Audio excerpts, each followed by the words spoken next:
When the Hyperion Elite 4 was released, it certainly felt like it was missing something. Well, now it's got that something. This is the Hyperion Elite 4 PB, and the PB stands for peba, and also personal best. It can stand for two things.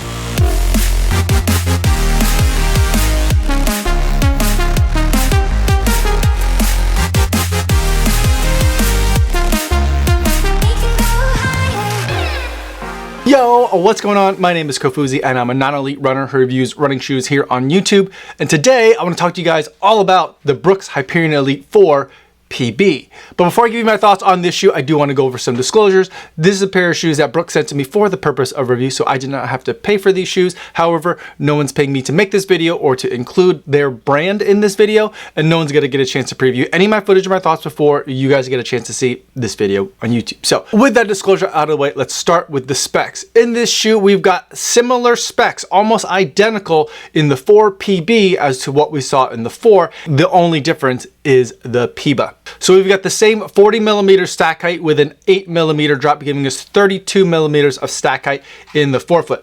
It still has the same very minimal carbon fiber plate in here, their Speed Vault Plus plate, which you could see through this window on the bottom of the shoe. And I think the intent here is that the carbon in the shoe acts as a stabilizer for the foam so that it doesn't squish too much one way or the other, rather than working as a rigid element that propels the runner forward.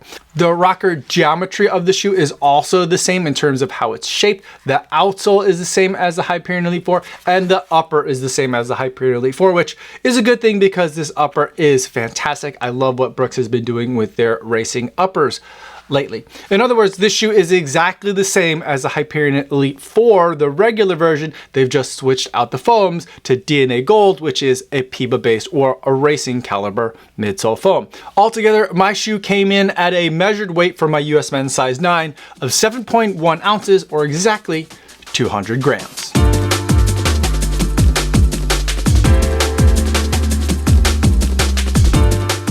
Now that we talked about what this shoe is like on paper, let's talk about what it's like to actually run in the shoe. And I'm happy to say that the Brooks Hyperion Elite 4 PB is a much better shoe than the Hyperion Elite 4.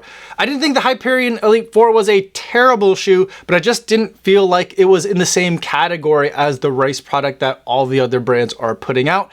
And I feel like the addition or inclusion of peba foam in this same exact geometry and midsole design is exactly what this shoe needed. And really, it's the Hyperion Elite 4 that we should have gotten in the first place. It's a much more interesting shoe to run in. It's a lot more fun, and there's a lot more cushion and responsiveness to the foam that makes it much more suitable for fast running and road racing. But I will say at the same time that it's still very much a Brooks Hyperion shoe. And so it's a little bit firmer in the forefoot than I would like, although there is a great amount of softness in the heel. And if you look at the shoe, it really appears like there's two different layers of foam in here, a big wedge in the heel, and then a part that starts in the back and then scoops larger to become the forefoot peba section. And I feel like there's two things that are going on here. Part of it could be because of the plate position and the way that the plate is interacting with these pieces of foam, but I don't think, given how sculpted and scalloped this carbon fiber plate is, that the plate is really doing all that much work in terms of making the shoe feel so different between the heel and the forefoot. And really what I think we've got is two different kind of densities or formulas of peba that are in this shoe. So you can make peba really airy and soft and squishy and mushy, or you can make it a little bit more dense to give you more responsiveness or bounce back after your foot pushes off the ground. And I think that's kind of what they've done here. I think that the forefoot section is a lot more firm. There isn't as much squishiness happening. In the back part of the shoe though, there is a ton of squishiness. And that for me is a formula that doesn't really line up with my specific preferences. Instead, the kind of feeling that I'm getting from this shoe is that it's maybe more of a heel strikers racing shoe, or the other way that I like to look at this shoe is that it kind of gives you more of that race flat feel, because I'm not getting that kind of modern sense of squishiness that you might think that you're going to be getting with an all peba midsole shoe. It still has very much of a road flat feel to it. Now, I think it definitely takes the position as being the best shoe in the Brooks lineup to run your races in. But for me, I think that I would love to run in this shoe for 5K, 10K racing, up to half marathon racing, but I'm not sure that this is a shoe that I personally would pick for a full road marathon.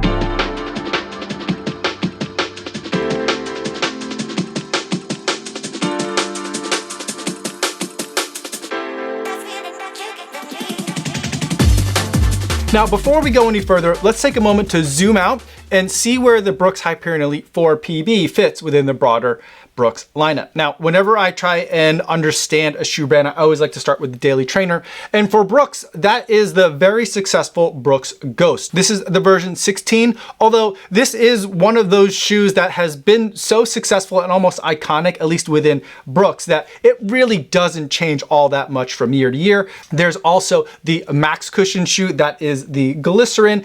And then if you want to think about it this way, we can add the regular Hyperion Elite 4, and this could be kind of one way to understand the traditional Brooks lineup. Personally, I think that these shoes are a little bit on the firm side for my preferences, and the geometries of the shoes, the way they're set up, are set up for a runner who is different than I am and has different sets of preferences than I do. That's not saying that it's right or wrong, and these shoes are all pretty successful shoes in the retail market. They're just not shoes that I personally love, and these shoes generally, year over year, don't speak that much to me. So one thing that Brooks has been doing lately is that they've come out with alternative versions of these shoes, or a second lineup of shoes, and typically these are indicated with the suffix of Max in it. So there's a Brooks Ghost Max. This is version 2 of the shoe. I haven't really started testing this one yet, but I loved the Ghost Max version 1. Again, it was a Daily Trainer, the kind of shoe that you use for all of your everyday running for most of your runs. The reason why I prefer the Ghost Max over the regular Ghost is that it's a softer shoe, the heel drop is a little bit different, and the way that it positions your foot inside the shoe is a little bit different, and this just suits my preferences a lot more. It feels to me like a much more modern shoe. There's also a Glycerin Max, which I feel like pushes that experiment into modernity to the farthest end of the spectrum. I absolutely love this shoe. This was a Max Cushion shoe of the year in 2024.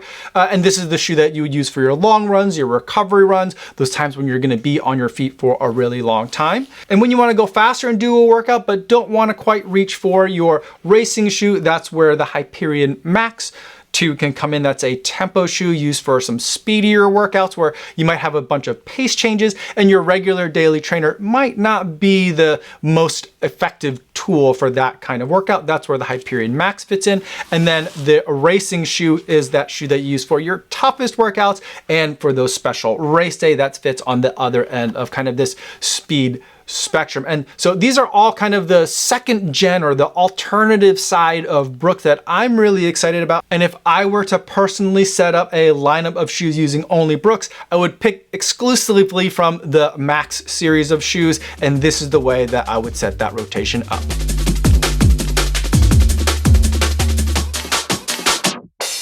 Now let's wrap up this video by going over the buying guide, and we'll also talk about some alternatives that you'll want to consider. The Brooks Hyperion Elite 4 PB corrects the biggest mistakes that the Hyperion Elite 4 made, and it finally gives Brooks some horsepower to compete against the rest of the competition. I think this is going to be a great racing shoe for Brooks super fans and anyone racing for 5Ks up through the half marathon specifically.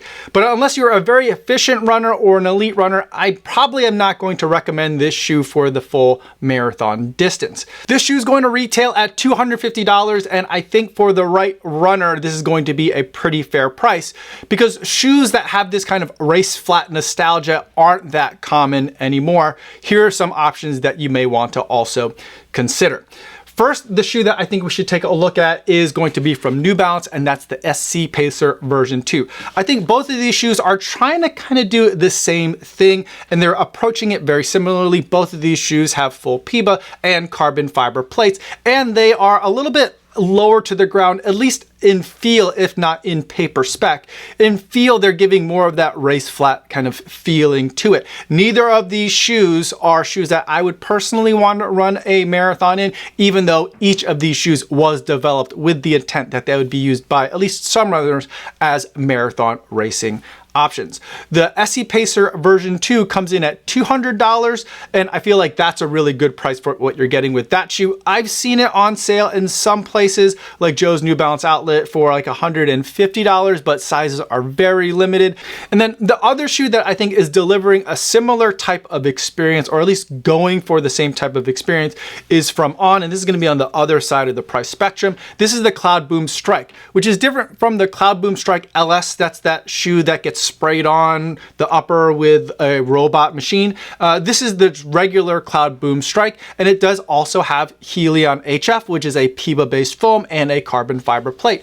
Now, these two shoes again are trying to do the same thing with peba midsoles. They're giving you that race ready feeling with the foams and how they are absorbing impact, but also very responsive. In other words, a little bit on the firm side. And they also each give you that kind of race flat, low to the ground feeling. The On Cloudboom Strike comes in at $280, so quite a bit of a premium to get to that shoe. But those are my thoughts on the Hyperion Elite 4 PB. I feel like it's a really big improvement, and I'm happy to see that Brooks is finally using peba in some of its shoes. I feel like this bodes well for what Brooks has to come in the future. If you have any other questions about this shoe or any of the shoes that I talked about today, feel free to put them in the comments down below, or better yet, stop by the live stream that I do Mondays and Thursdays over on the Kofuzi Run Club channel. I'd love to talk to you guys over there in the chat. That's all I have for today, everybody. Thanks so much for making it all the way to the end of this video. Hopefully you guys are staying safe out there on your runs, and I will see you in the next one.